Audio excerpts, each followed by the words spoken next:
Alors, ça me fait plaisir de vous saluer et j'aimerais vous situer. On se trouve actuellement au jardin du monastère des Augustines.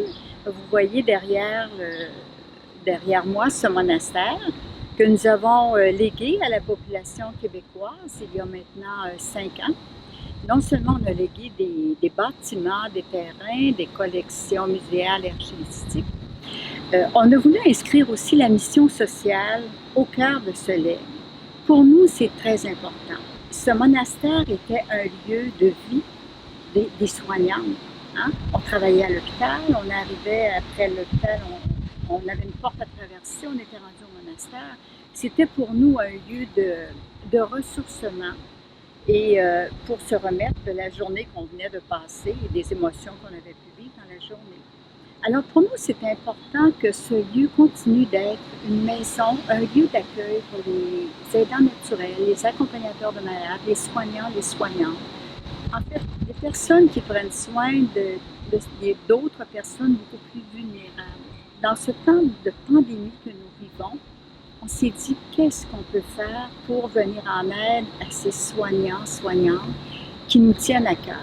On est proche, on a quitté l'hôpital, mais on n'a pas quitté le milieu comme tel. Ça demeure toujours dans nos pensées, dans nos prières.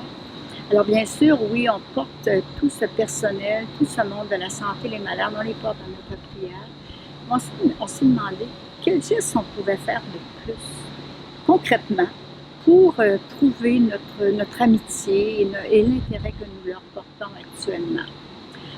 Alors, on a pensé qu'on pouvait faire une marche, qu'on appellerait une marche de compassion.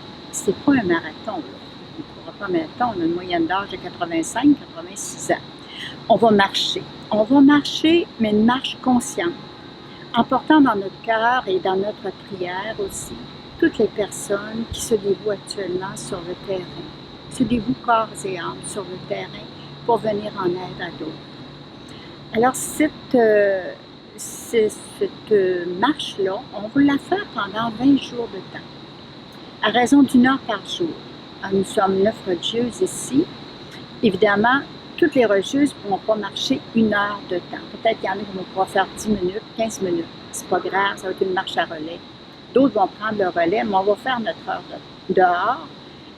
Beau temps, mauvais temps, chaud ou froid, on va être dehors pendant 1 heure de temps, tous les jours, pendant 20 jours, pour cette cause-là qui nous tient tant à cœur. Vous savez, après la crise, les gens, là, ils vivent beaucoup de choses actuellement intensément.